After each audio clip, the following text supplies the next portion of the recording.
been written after the events occurred. The Book of Daniel stands as one of Scripture's most remarkable prophetic achievements, accurately forecasting the sequence of world empires from Babylon to Rome. But Daniel is more than prophecy. It's a manual for faithful living under hostile governments. From fiery furnaces to lions' dens, from mysterious dreams to apocalyptic visions, this book reveals how God's people can maintain their faith while kingdoms rise and fall around them. Jesus himself quoted Daniel when speaking about the end times, calling it essential reading for understanding the future. Tonight, we'll uncover why this ancient exile's visions still shake modern scholars, and why Daniel's prophecies are the key to unlocking biblical eschatology. Get ready to see prophecy, history, and faith collide in ways you never imagined. The year was 605 BC, when everything changed forever for a young Hebrew noble named Daniel. King Nebuchadnezzar of Babylon had just swept through Judah like a conquering storm, his armies overwhelming Jerusalem's defenses and reducing the holy city to submission. The Temple of Solomon, once the pride of Israel, now stood under foreign control. As chapter 1 verse 1 records, "In the 3rd year of the reign of Jehoiakim king of Judah, Nebuchadnezzar king of Babylon came to Jerusalem and besieged it." This wasn't just another military campaign. Nebuchadnezzar had a strategic vision that went far beyond mere conquest. He understood that to truly control an empire, you needed more than soldiers and fortresses. You needed minds. The brightest, most capable people from every conquered nation should serve Babylon, bringing their knowledge and skills to strengthen his kingdom. Chapter 1 verse 3 tells us exactly what happened next. The king commanded Ashpenaz, his chief official, to bring some of the Israelites from the royal family and the nobility. Daniel found himself among the chosen. One moment he was living in familiar surroundings, worshipping at the temple, speaking his native language, eating foods prepared according to Hebrew customs. The next moment he was being marched hundreds of miles across desert and river, watching his homeland disappear behind him forever. But Daniel wasn't alone in this ordeal. 3 other young Hebrew nobles shared his fate: Hananiah, Mishael, and Azariah. These 4 boys, probably in their early teens, represented the cream of Hebrew society. The selection criteria were demanding. As verse 4 explains, Nebuchadnezzar wanted young men without any physical defect, handsome, showing aptitude for every kind of learning, well-informed, quick to understand, and qualified to serve in the king's palace. Daniel and his 3 friends met every requirement perfectly. They possessed the rare combination of natural ability, proper upbringing, and inner strength that Nebuchadnezzar's officials were seeking. The Babylonian transformation program began immediately and aggressively. First came the name changes, a deliberate psychological assault on Hebrew identity. Daniel's name, which meant "God is my judge," was replaced with Belteshazzar, meaning Bel, protect his life, honoring the chief Babylonian deity. Hananiah became Shadrach, Mishael became Meshach, and Azariah became Abednego. Every new name was designed to erase their Hebrew heritage and replace it with Babylonian religious identity. Next came the educational curriculum. For 3 years, they would be immersed in the language and literature of the Babylonians. This meant learning cuneiform writing, studying Babylonian history and culture, mastering court etiquette, and absorbing the religious and philosophical systems that governed Mesopotamian life. The goal was complete cultural conversion, turning Hebrew boys into Babylonian officials who would serve the empire without question.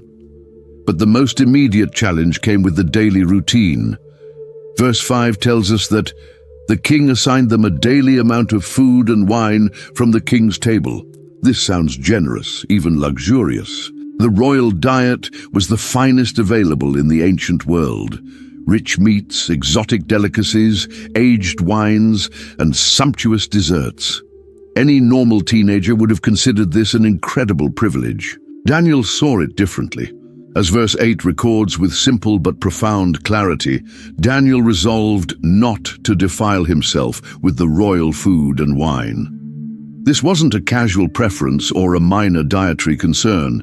This was a deliberate choice to maintain his covenant relationship with God despite enormous pressure to compromise. The problem wasn't just that the food violated Hebrew dietary laws. The larger issue was that royal food had almost certainly been offered to Babylonian gods before being served. Daniel approached Ashpenaz with a request that must have seemed absurd. When Ashpenaz expressed concern about the king's reaction, Daniel proposed something even more audacious. As verse 12 records, Daniel said to the guard, "Please test your servants for 10 days. Give us nothing but vegetables to eat and water to drink." But God honored their trust. Verse 15 records the stunning result. At the end of the 10 days, they looked healthier and better nourished than any of the young men who ate the royal food. 2 years passed quickly in the Babylonian court. Daniel and his friends excelled in their studies, mastering the complex curriculum while maintaining their Hebrew faith in secret. They learned to navigate the dangerous waters of palace politics, serving their captors with excellence while never forgetting their true identity as servants of the God of Israel. Then came the crisis that would catapult Daniel from obscurity to the center of world power. As chapter 2 verse 1 tells us, in the 2nd year of his reign, Nebuchadnezzar had dreams, his mind was troubled, and he could not sleep. This wasn't just insomnia or anxiety. The king had experienced something that shook him to his very core, a dream so vivid, so charged with significance, that it left him completely unsettled. But when Nebuchadnezzar woke up, he faced a maddening problem. The details of the dream had vanished from his memory like morning mist. He knew he had seen something important, something that felt prophetic and momentous, but he couldn't recall what it was. The harder he tried to remember, the more frustrated he became. In desperation, the king summoned every wise man in Babylon. The royal court was famous throughout the ancient world for its magicians, enchanters, sorcerers, and astrologers. These were men who claimed to communicate with gods, interpret signs, and reveal hidden mysteries. Surely they could help their king recover his forgotten dream. Nebuchadnezzar's demand, however, was unprecedented. "Tell me what my dream was and interpret it," he commanded.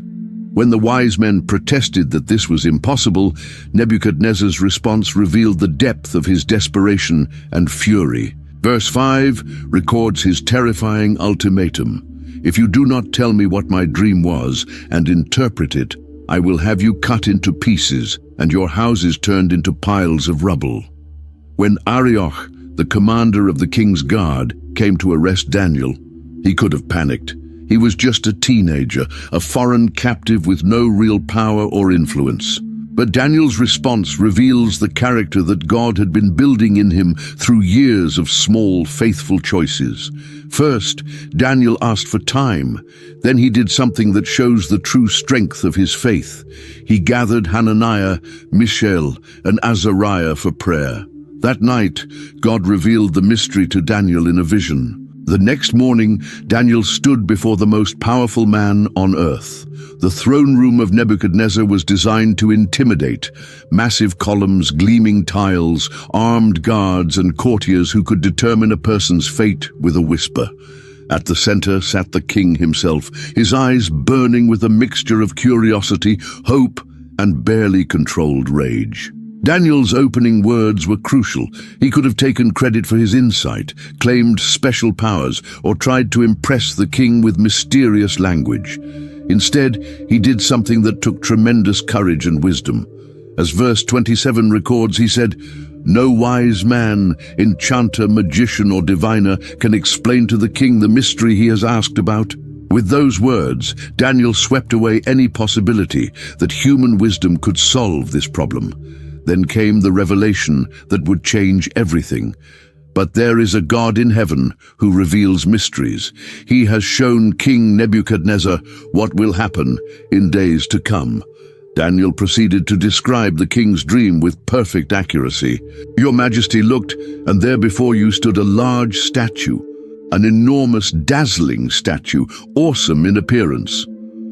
Daniel continued with precise detail.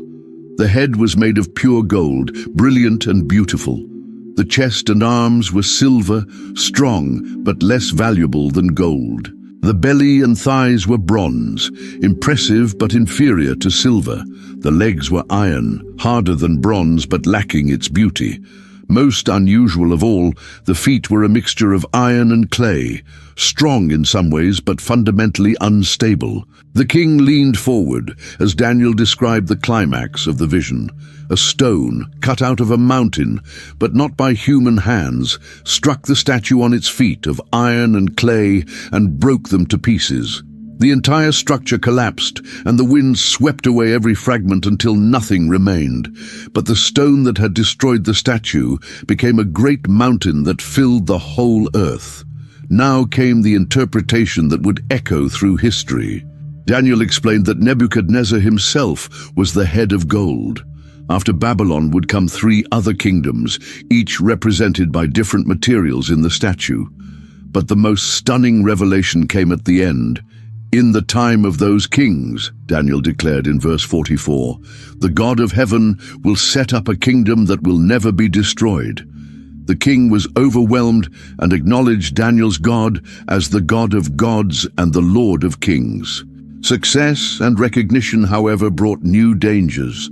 Power creates enemies, and Daniel's 3 friends soon discovered that faithfulness to God doesn't guarantee an easy life.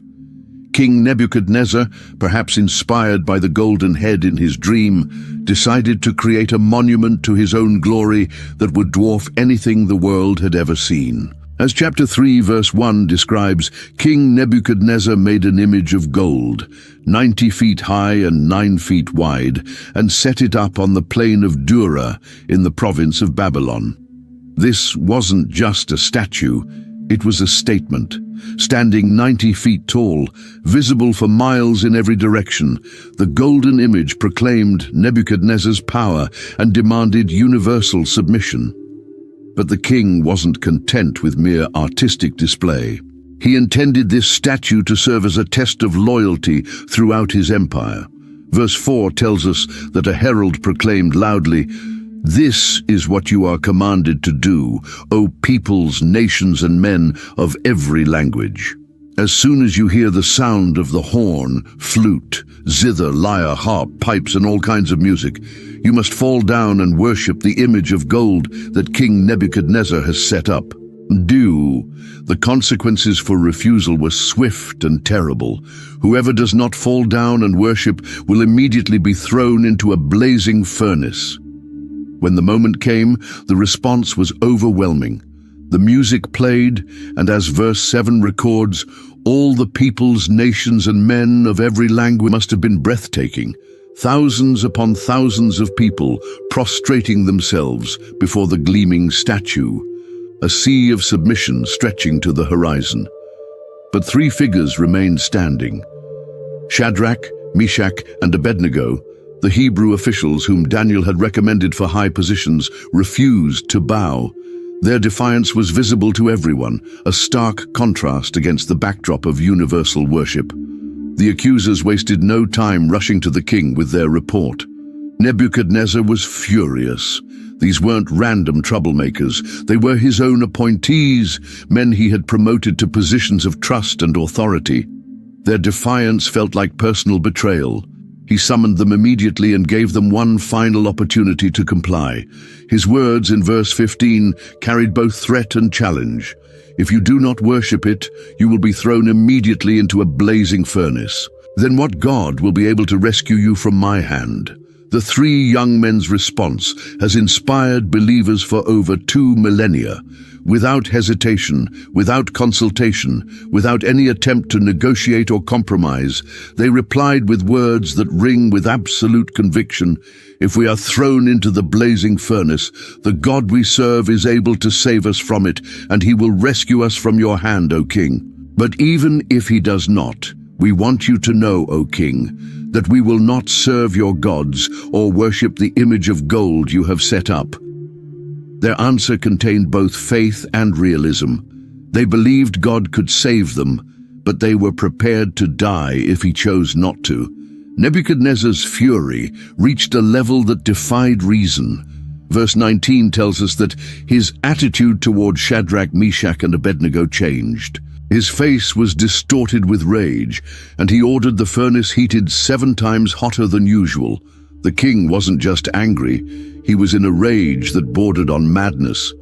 The furnace used for this execution was probably a large kiln used for metalworking or pottery, capable of generating intense heat.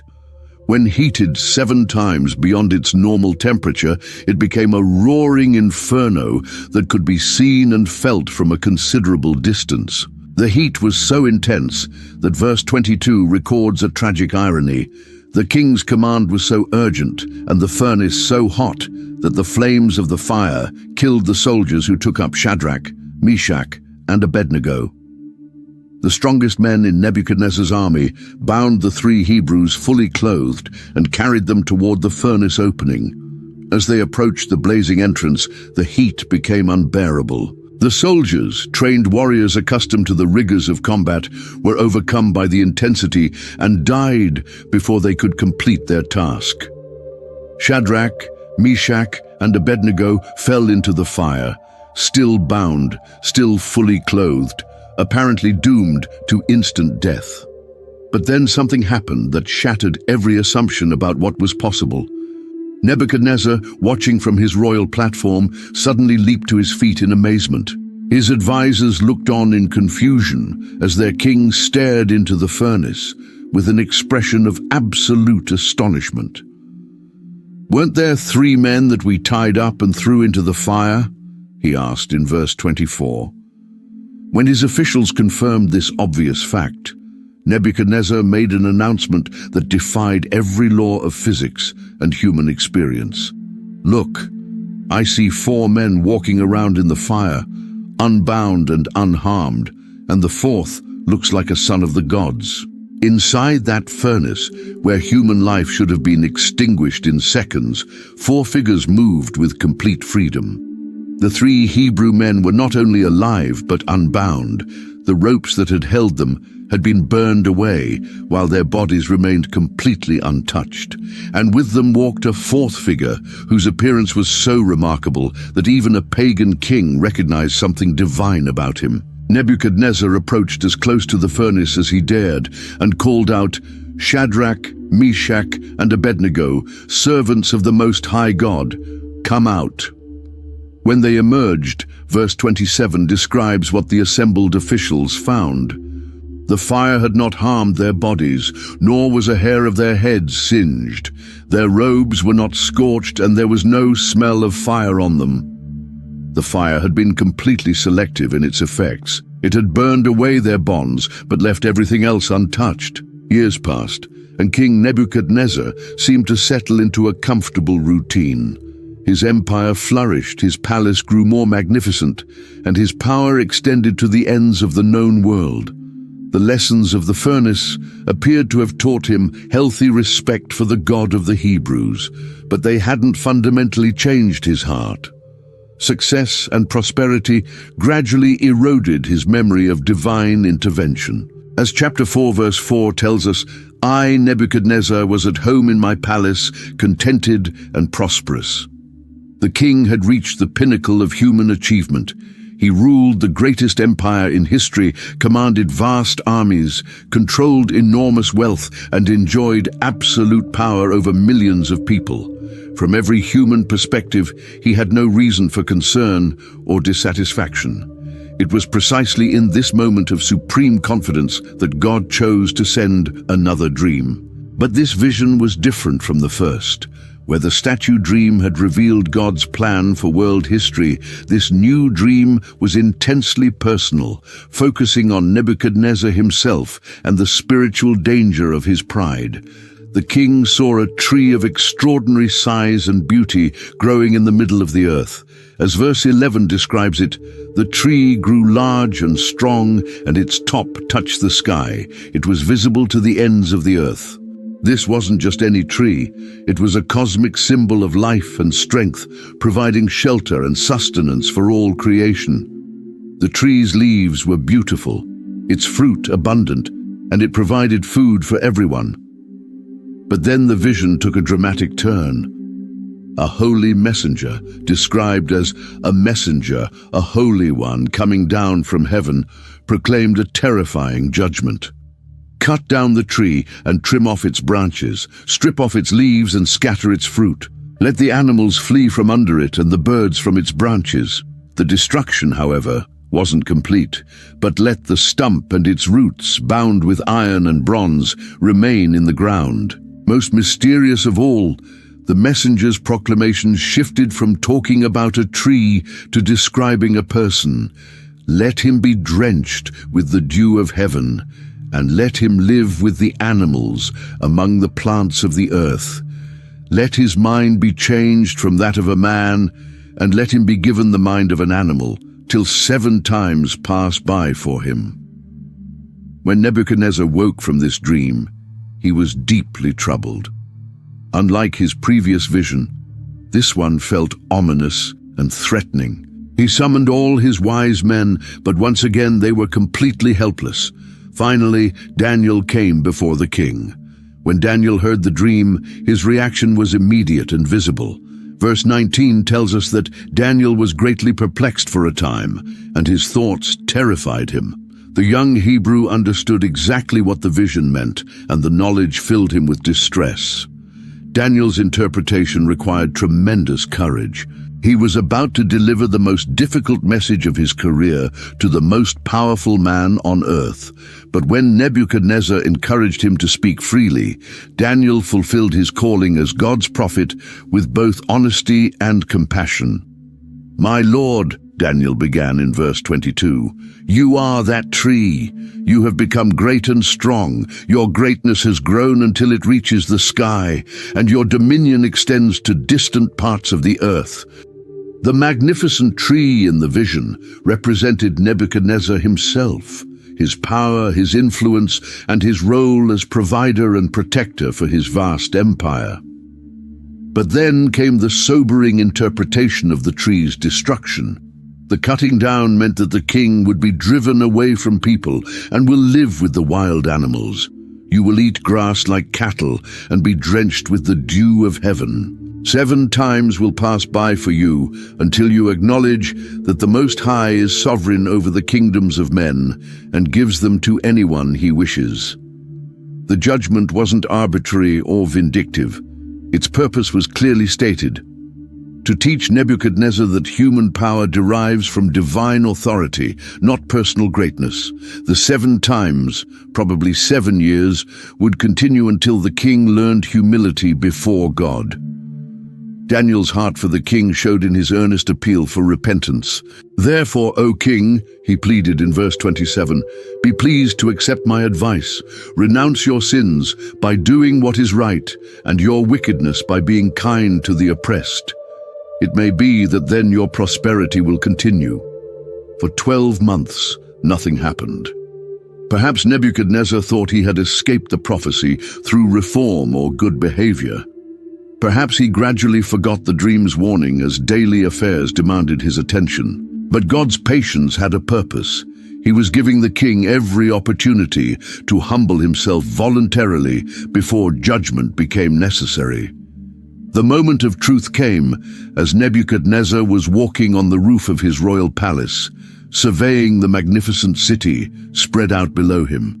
Babylon was breathtaking from that height, its hanging gardens, massive walls, gleaming temples, and bustling streets, all testament to human achievement and royal power. In that moment of supreme satisfaction, pride filled the king's heart completely. Verse 30 records the fatal words that sealed his fate. "Is not this the great Babylon I have built as the royal residence, by my mighty power and for the glory of my majesty?" The king's language revealed his heart. I have built my mighty power, my majesty. There was no acknowledgement of divine blessing, no recognition of dependence on God, no gratitude for gifts received. The response from heaven was immediate. The words were still on his lips when a voice came from heaven. This is what is decreed for you, King Nebuchadnezzar. Your royal authority has been taken from you. What followed was one of the most dramatic transformations in human history. Immediately, Nebuchadnezzar's sanity departed. He was driven away from human society and began living in the wilderness, eating grass like cattle. For 7 years, this condition continued. The mighty Nebuchadnezzar lived like a wild animal, while his empire somehow continued to function without him. Then, at the end of that time, as verse 34 records, I, Nebuchadnezzar, raised my eyes toward heaven, and my sanity was restored. The first act of his restored mind was worship. His reason returned, his royal honor was restored, but Nebuchadnezzar was fundamentally changed. The pride that had caused his downfall was replaced with humble recognition of divine sovereignty.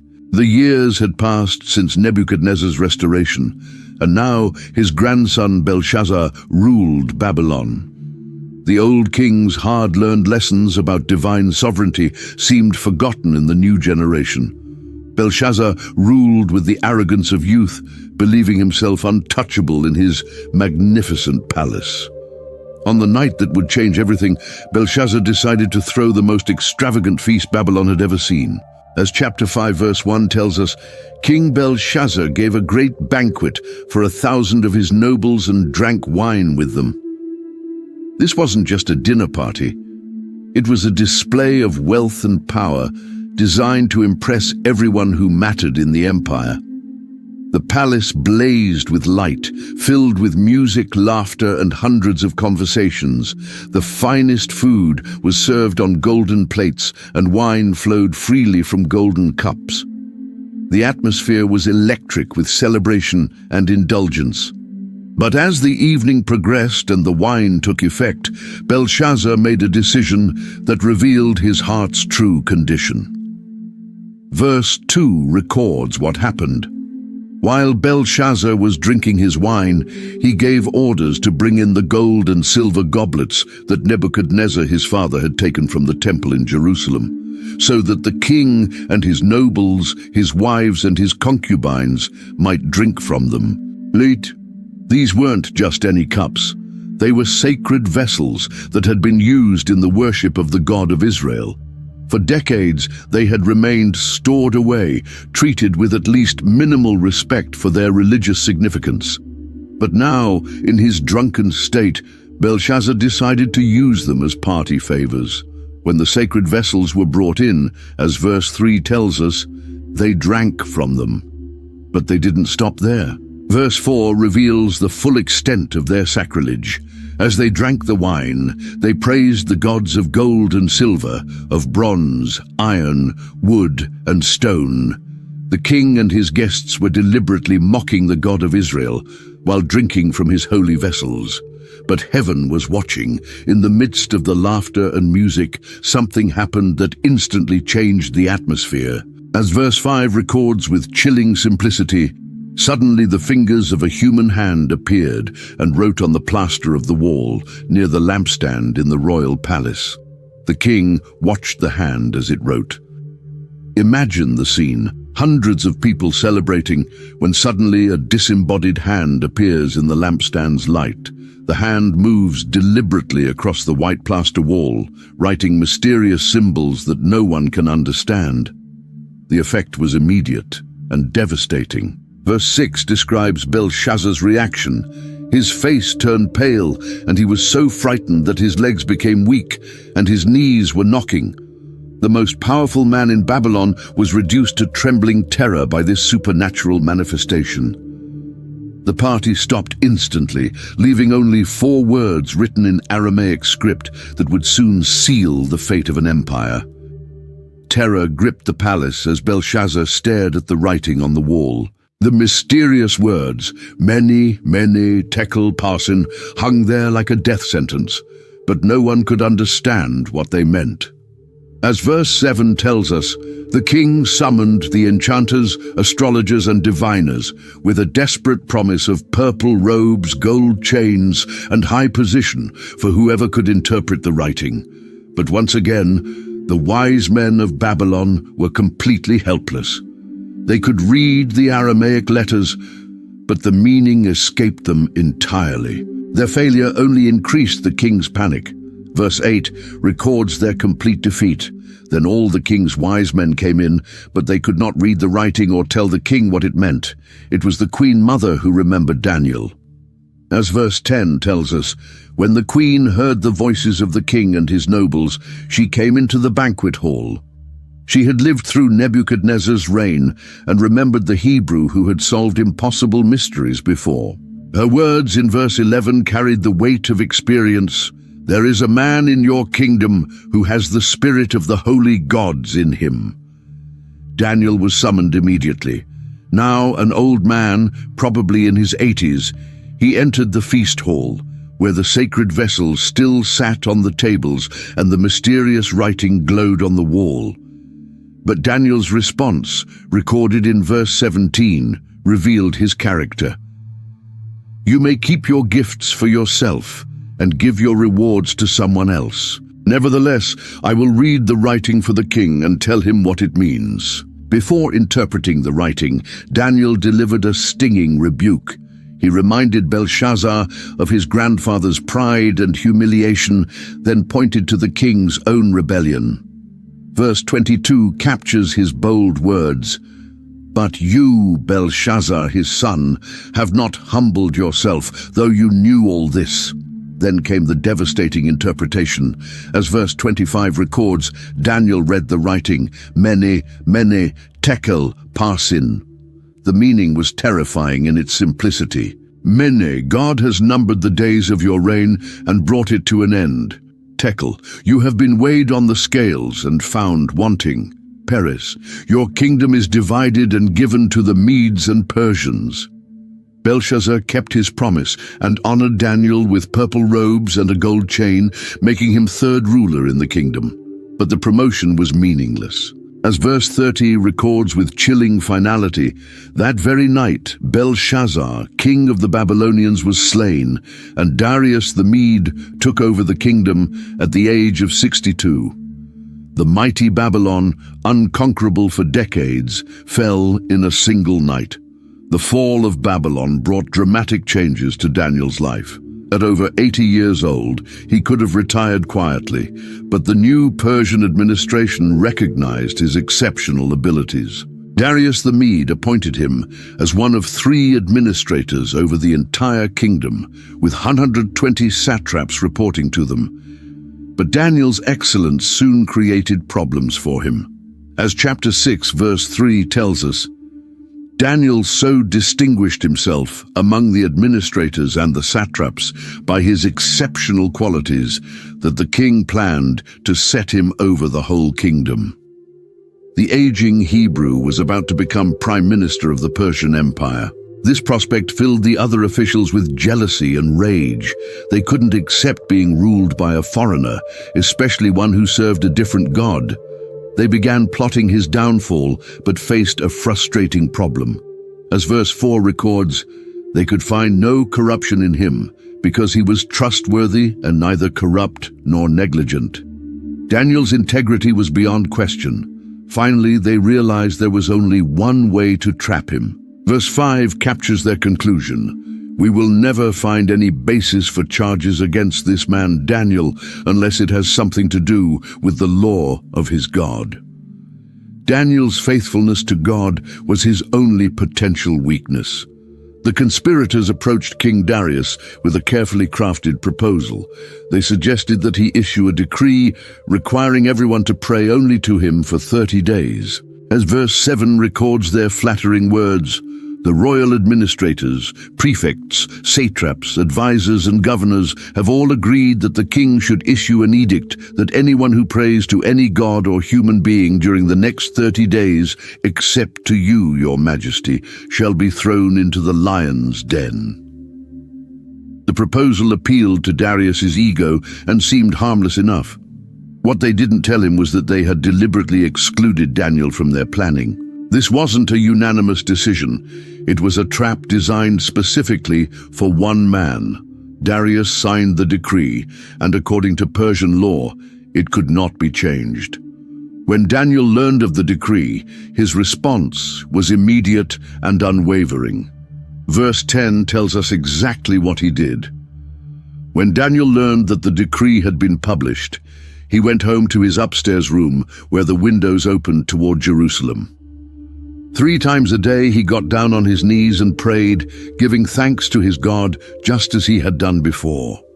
Daniel didn't hide his prayers or try to find a loophole in the law. He continued exactly as he had always done. The conspirators were watching and waiting. The moment Daniel knelt to pray, they had the evidence they needed. As verse 11 records, these men went as a group and found Daniel praying and asking God for help. They rushed immediately to King Darius with their accusation. Their approach was clever and manipulative. First, they reminded the king of his own decree, then sprang their trap. Daniel, who is one of the exiles from Judah, pays no attention to you, your majesty, or to the decree you put in writing. He still prays 3 times a day. The king immediately realized he had been manipulated. Verse 14 describes his distress. When the king heard this, he was greatly distressed. He was determined to rescue Daniel and made every effort until sundown to save him. Darius spent the entire day searching for legal loopholes, but the conspirators wouldn't let him escape. They returned with a cold reminder that Persian law could not be changed. With a heavy heart, the king gave the order for Daniel's arrest. As verse 16 records, the king said to Daniel, "May your God, whom you serve continually, rescue you." Daniel was thrown into the den with the hungry lions, and a stone was placed over the opening. The king sealed it with his own signet ring so that nothing could be changed. But Darius couldn't rest. Verse 18 tells us, then the king returned to his palace and spent the night without eating and without any entertainment being brought to him, and he could not sleep. While Daniel spent the night with lions, the king spent it in agony. At the first light of dawn, Darius hurried to the lion's den. His cry, recorded in verse 20, reveals his desperate hope. Daniel, servant of the living God, has your God, whom you serve continually, been able to rescue you from the lions? The answer that came back from the den changed everything. Daniel's voice, calm and strong, called out, "May the king live forever. My God sent his angel, and he shut the mouths of the lions. They have not hurt me, because I was found innocent in his sight. Nor have I ever done any wrong before you, your majesty." The king's joy was overwhelming. Verse 23 tells us, the king was overjoyed and gave orders to lift Daniel out of the den. And when Daniel was lifted from the den, no wound was found on him, because he had trusted in his God. But the story wasn't over. At the king's command, verse 24 records the fate of Daniel's accusers. The king gave the order, and the men who had falsely accused Daniel were brought in and thrown into the lion's den, along with their wives and children. And before they reached the floor of the den, the lions overpowered them and crushed all their bones. The same lions that had been harmless to Daniel became instruments of divine judgment on his enemies. In the first year of Belshazzar's reign, years before the writing on the wall, Daniel received a vision that would reveal the future of world empires in dramatic detail. As chapter 7 verse 1 tells us, Daniel had a dream, and visions passed through his mind as he was lying on his bed. He wrote down the substance of his dream. The setting of this vision was both cosmic and terrifying. Daniel found himself watching the great sea churned into violent waves by powerful winds. As verse 2 describes it, in my vision at night I looked, and there before me were the four winds of heaven churning up the great sea. This wasn't an ordinary storm. The winds came from heaven itself, stirring up chaos from the depths. From this turbulent sea came four massive beasts, each different from the others, each representing a world empire that would dominate the earth. The first beast that emerged was both majestic and fearsome. Verse 4 describes it. The first was like a lion, and it had the wings of an eagle. I watched until its wings were torn off, and it was lifted from the ground so that it stood on 2 feet like a human being, and the mind of a human was given to it. This lion with eagle's wings represented Babylon under Nebuchadnezzar. The tearing off of wings and the giving of a human mind clearly pointed to the king's 7 years of madness and subsequent restoration. The second beast was completely different. As verse 5 tells us, and there before me was a second beast, which looked like a bear. It was raised up on one of its sides, and it had 3 ribs in its mouth between its teeth. It was told, "Get up and eat your fill of flesh." This bear, raised up on one side, represented the Medo-Persian Empire, with one side, Persia, being stronger than the other, Media. The third beast brought speed and expansion. Verse 6 describes it. After that I looked, and there before me was another beast, one that looked like a leopard, and on its back it had 4 wings like those of a bird. This beast had 4 heads, and it was given authority to rule. The leopard with 4 wings represented the lightning-fast conquests of Alexander the Great's Greek Empire. The 4 heads pointed to the 4 divisions of his empire after his death. But it was the 4th beast that filled Daniel with the greatest dread. As verse 7 records, after that in my vision at night I looked, and there before me was a 4th beast, terrifying and frightening and very powerful. It had large iron teeth. It crushed and devoured its victims and trampled underfoot whatever was left. It was different from all the former beasts, and it had 10 horns. This beast was so terrible that Daniel couldn't compare it to any known animal. It was a monster of pure destruction with iron teeth. As Daniel watched the 4th beast in horror, his attention was drawn to an even more remarkable sight. The scene shifted from earth to heaven, from chaos to perfect order. What he saw next would become one of the most significant prophetic visions in all of Scripture. Verse 9 describes the heavenly courtroom that suddenly appeared. As I looked, thrones were set in place, and the Ancient of Days took his seat. His clothing was as white as snow, the hair of his head was white like wool. His throne was flaming with fire, and its wheels were all ablaze. This was God himself, eternal and holy, taking his place as the supreme judge of all the earth. The imagery was overwhelming in its majesty.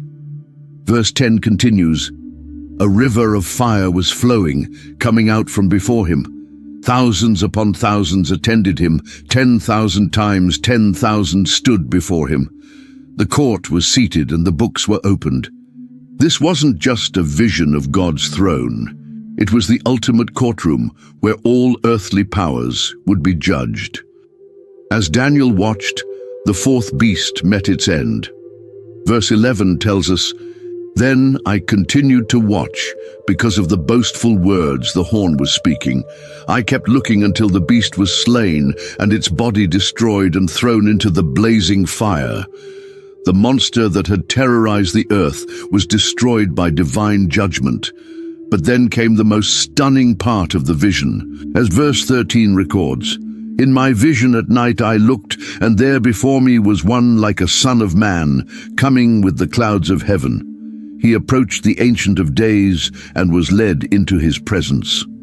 This mysterious figure, looking like a human being but coming with divine clouds, approached God's throne. The transfer of authority that followed would change everything. Verse 14 describes what happened. He was given authority, glory, and sovereign power. All nations and peoples of every language worshipped him. His dominion is an everlasting dominion that will not pass away, and his kingdom is one that will never be destroyed. Unlike the temporary earthly empires represented by the beasts, this kingdom would be eternal. The Son of Man would rule forever over all peoples and nations. His authority wouldn't be taken by conquest or lost through defeat. It was given by God himself and would never end. Daniel was deeply troubled by what he had seen. As verse 16 tells us, I approached one of those standing there and asked him the true meaning of all this. The heavenly being who explained the vision made it clear that the four beasts represented four kingdoms that would arise from the earth. But verse 18 contained the ultimate hope. But the holy people of the Most High will receive the kingdom and will possess it forever. Yes, forever and ever. 2 years later, in the 3rd year of Belshazzar's reign, Daniel received another vision that would provide even more specific details about future world empires. This time, he found himself transported to a specific location. As chapter 8 verse 2 tells us, in my vision I saw myself in the citadel of Susa, in the province of Elam.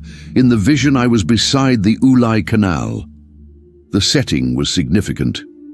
Susa would later become one of the capital cities of the Persian Empire, and Daniel was seeing events that would unfold in that very location. As he stood by the canal, he witnessed a confrontation between two powerful animals that represented mighty nations. The first animal to appear was a ram with an unusual feature. Verse 3 describes it, I looked up, and there before me was a ram with 2 horns standing beside the canal. The horns were long, but one was longer than the other, with the longer one coming up last. This ram's mismatched horns told a story of 2 powers joined together, with one becoming dominant. The ram's behavior revealed its character.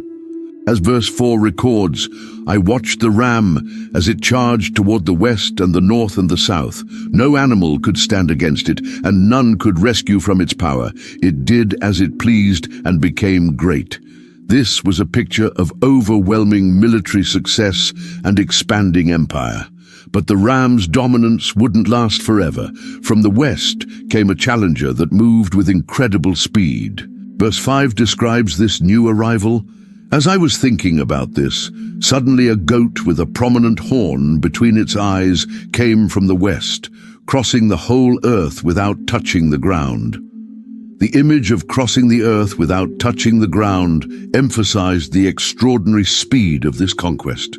The confrontation between the ram and the goat was swift and decisive. Verse 6 tells us, it came toward the 2-horned ram I had seen standing beside the canal and charged at it in great rage. The outcome was devastating for the ram. As verse 7 records, I saw it attack the ram furiously, striking the ram and shattering its 2 horns. The ram was powerless to stand against it. The goat knocked it to the ground and trampled on it, and none could rescue the ram from its power. The goat's victory was complete and total. But the goat's triumph contained the seeds of its own destruction. Verse 8 reveals what happened next. The goat became very great, but at the height of its power, the large horn was broken off, and in its place, 4 prominent horns grew up toward the 4 winds of heaven. The great horn that had achieved such spectacular victory was suddenly broken, representing the death of a great conqueror at the peak of his power. From one of the 4 horns that replaced the great horn, something new and ominous began to emerge. As verse 9 tells us, out of one of them came another horn, which started small but grew in power to the south and to the east and toward the beautiful land. This little horn would become more significant than its small beginning suggested. The growth of this little horn was both geographical and spiritual. It expanded militarily toward the south and east, but its most troubling characteristic was its assault on religious worship. Verse 10 describes its audacious rebellion. It grew until it reached the host of the heavens, and it threw some of the starry host down to the earth and trampled on them. But the little horn's arrogance reached even higher. Verse 11 reveals the full extent of its blasphemy. It set itself up to be as great as the commander of the army of the Lord. It took away the daily sacrifice from the Lord, and his sanctuary was thrown down. This wasn't just political conquest. It was an attack on God himself and his worship. The impact on true religion was devastating. As verse 12 records, because of rebellion, the Lord's people and the daily sacrifice were given over to it. It prospered in everything it did, and truth was thrown to the ground. The little horn didn't just conquer territory, it corrupted truth itself. As Daniel watched this disturbing vision unfold, he overheard a conversation between two holy beings. One asked a crucial question, recorded in verse 13. How long will it take for the vision to be fulfilled? The vision concerning the daily sacrifice, the rebellion that causes desolation, the surrender of the sanctuary, and the trampling underfoot of the Lord's people. The answer came with stunning precision. Verse 14 records the response. It will take 2,300 evenings and mornings. Then the sanctuary will be reconsecrated. This wasn't just a general time period. It was an exact countdown to the restoration of proper worship. Daniel was overwhelmed by what he had seen. The vision was so intense and the implications so staggering that his physical body couldn't handle it. As verse 27 tells us, I, Daniel, was worn out. I lay exhausted for several days. Then I got up and went about the king's business. I was appalled by the vision. It was beyond understanding. But God didn't leave his prophet in confusion. The angel Gabriel was sent to provide interpretation. As verse 17 records, Gabriel told him, Understand, Son of Man, that the vision concerns the time of the end. This wasn't just about immediate future events. It pointed to the ultimate conclusion of human history. Gabriel's explanation was clear and specific. The ram with two horns represented the kings of Media and Persia. The goat represented the king of Greece, and the large horn between its eyes was the first king. The four horns that replaced it were four kingdoms that would emerge from the Greek nation. The little horn would be a king who would arise in the latter part of their reign, destroyed not by human power. The 2,300 days would mark the period of desecration before the sanctuary would be cleansed and proper worship restored. In the 3rd year of Cyrus, king of Persia, when Daniel was well into his 80s, he received what would be his final and most comprehensive revelation. As chapter 10 verse 1 tells us, in the 3rd year of Cyrus, king of Persia, a revelation was given to Daniel, who was called Belteshazzar. Its message was true, and it concerned a great war. But this revelation came only after intense spiritual preparation. Daniel had been mourning for 3 full weeks. As verse 2 records, At that time I, Daniel, mourned for 3 weeks. During this period, Daniel practiced complete self-denial. Verse 3 describes his discipline. I ate no choice food, no meat or wine touched my lips, and I used no lotions at all until the 3 weeks were over. On the 24th day of the 1st month, Daniel was standing by the great Tigris River when something extraordinary happened. The vision was so overwhelming that his companions fled in terror. As verse 7 tells us, I, Daniel, was the only one who saw the vision. Those who were with me did not see it, but such terror overwhelmed them that they fled and hid themselves. What Daniel saw defied description. Verse 5 begins his account. I looked up, and there before me was a man dressed in linen with a belt of fine gold from Uphaz around his waist. But this was no ordinary man. Verse 6 continues, His body was like topaz, his face like lightning, his eyes like flaming torches, his arms and legs like the gleam of burnished bronze, and his voice like the sound of a multitude. The effect on Daniel was devastating. This was the same prophet who had faced lions without trembling, But in the presence of this glorious being, he was completely undone. Verse 8 describes his condition. So I was left alone, gazing at this great vision. I had no strength left. My face turned deathly pale, and I was helpless. When the glorious being spoke, Daniel was overwhelmed. As verse 9 records, then I heard him speaking, and as I listened to him, I fell into a deep sleep, my face to the ground. But then a gentle hand touched Daniel and helped him to his hands and knees. The being's first words were encouraging. Daniel, you who are highly esteemed, consider carefully the words I am about to speak to you, and stand up, for I have now been sent to you. What the being revealed next opened a window into the invisible spiritual war behind world events. He explained why Daniel's prayers had been delayed. Do not be afraid, Daniel. Since the first day that you set your mind to gain understanding and to humble yourself before your God, your words were heard, and I have come in response to them. But then came the stunning revelation. Verse 13 contains one of the most remarkable verses in Scripture. But the prince of the Persian kingdom resisted me 21 days. Then Michael, one of the chief princes, came to help me, because I was detained there with the king of Persia. This revealed that powerful spiritual beings are assigned to earthly kingdoms, and these beings can conflict with God's purposes. The Prince of Persia wasn't a human ruler, but a demonic power with authority over the Persian Empire. For 21 days, exactly the length of Daniel's fast, this spiritual battle had raged in the invisible realm. Michael, described as one of the chief princes, was the archangel who serves as Israel's protector. Without Michael's intervention, the angelic messenger would have remained trapped in spiritual combat. This explains why God sometimes seems slow to answer prayer. There are spiritual battles being fought that we cannot see. With this spiritual context established, the angel began to unfold the most detailed prophecy in the Bible. Starting from Daniel's time, he would reveal the exact sequence of events over the next several centuries. As chapter 11 verse 2 begins, now then I tell you the truth, 3 more kings will appear in Persia, and then a 4th, who will be far richer than all the others. This 4th king would use his wealth to stir up conflict with Greece, setting in motion the wars Daniel had seen in earlier visions. The angel then described the mighty king whose empire would be divided. Then a mighty king will appear, who will rule with great power and do as he pleases.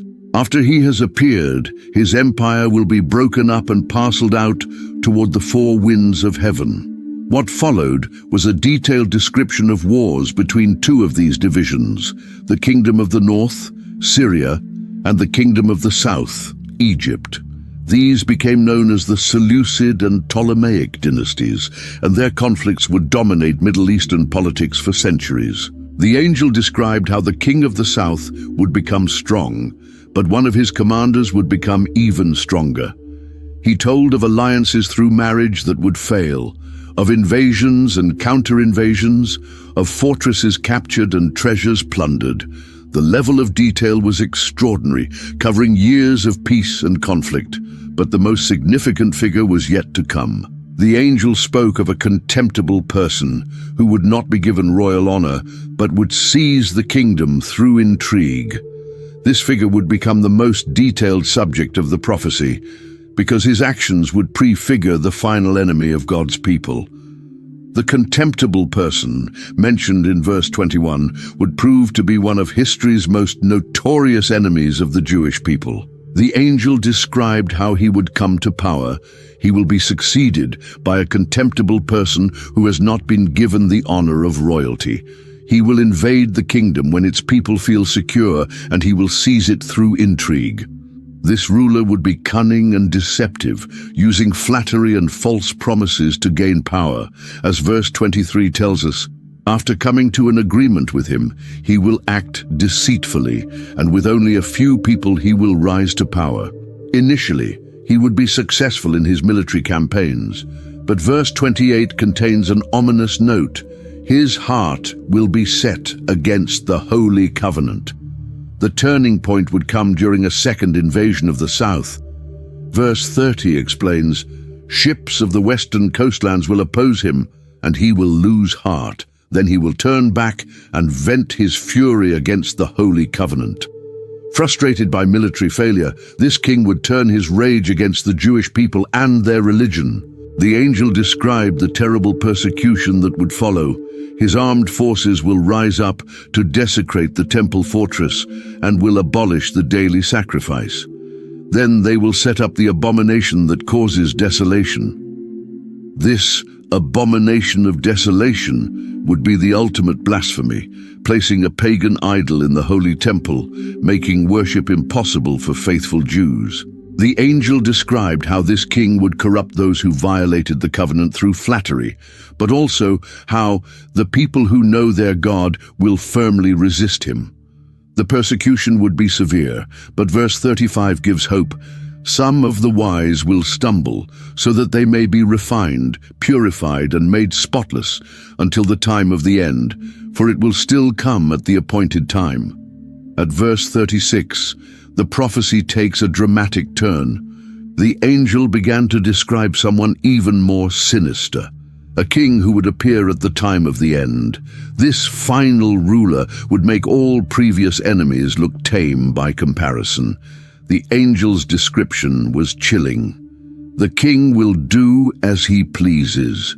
He will exalt and magnify himself above every god and will say unheard of things against the God of gods. He will be successful until the time of wrath is completed, for what has been determined must take place. This wasn't just another dictator. This was someone who would claim divine status. Verse 37 reveals his rebellion. He will show no regard for the gods of his ancestors or for the one desired by women, nor will he regard any god, but will exalt himself above them all.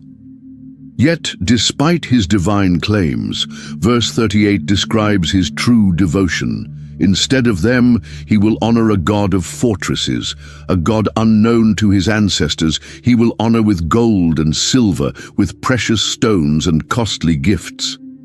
This king would use military might to attack and conquer, but his reign would not go unchallenged. The angel described a final conflict.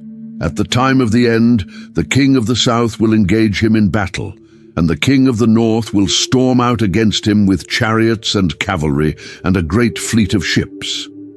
The king would invade many countries like a flood, but verse 44 says, reports from the east and the north will alarm him, and he will set out in a great rage to destroy and annihilate many. The end would come suddenly. Verse 45 describes his final moments. He will pitch his royal tents between the seas at the beautiful holy mountain. Yet he will come to his end, and no one will help him. The death of the final king would mark the beginning of the most dramatic period in human history. As chapter 12 verse 1 declares, at that time Michael, the great prince who protects your people, will arise. There will be a time of trouble such as never was since nations began up to that time. This would be Michael's moment. The archangel who had fought spiritual battles behind the scenes would finally step forward openly.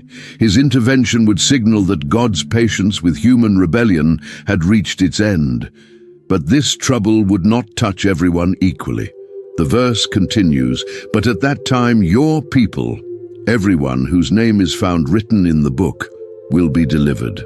Then would come the event faithful people had hoped for throughout history. Verse 2 describes it. Multitudes who sleep in the dust of the earth will awake, some to everlasting life, others to shame and everlasting contempt. Death itself would be conquered, and all who had ever lived would live again. This resurrection would not be universal salvation. There would be two distinct groups, those awakening to eternal life and those awakening to eternal judgment. Those who had been faithful would receive special honor. Verse 3 tells us, those who are wise will shine like the brightness of the heavens, and those who lead many to righteousness like the stars forever and ever. The angel commanded Daniel to preserve this revelation. But you, Daniel, roll up and seal the words of the scroll until the time of the end. This prophecy was not meant for Daniel's generation alone. It was a message for those who would live in the final days. As the vision continued, Daniel noticed two other figures standing on opposite sides of the river. One asked the man dressed in linen a question burning in Daniel's heart. How long will it be before these astonishing things are fulfilled?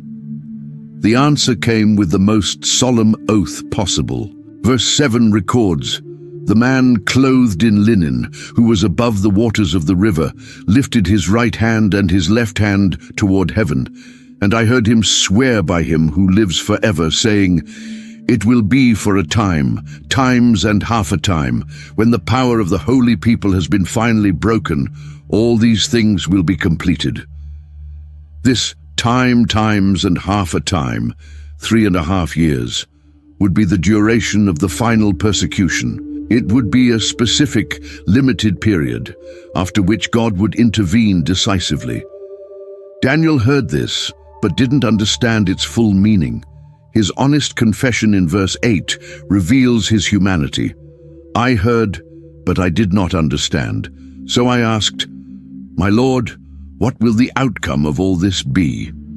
The reply was both mysterious and encouraging. Verse 9 tells us, he replied, 'Go your way, Daniel, because the words are rolled up and sealed until the time of the end.'" The angel gave Daniel additional details about time periods. Verse 11 mentions 1,290 days from when the daily sacrifice is abolished. Verse 12 adds, "Blessed is the one who waits for and reaches the end of the 1,335 days."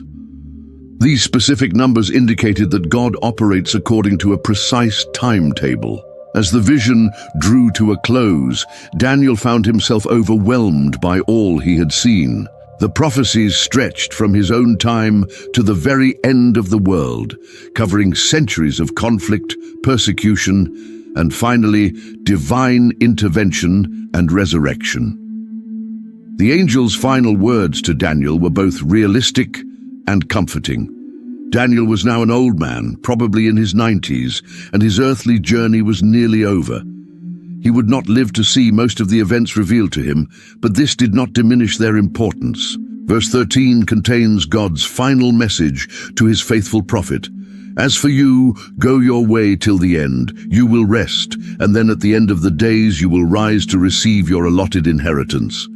This was both a command and a promise. Daniel was to continue living faithfully until his natural death, trusting that God would take care of the future. The promise of resurrection was personal and specific. Daniel would rest in death, but this rest would not be permanent. At the end of the days, when all prophecies were fulfilled and human history reached its conclusion, Daniel would rise again.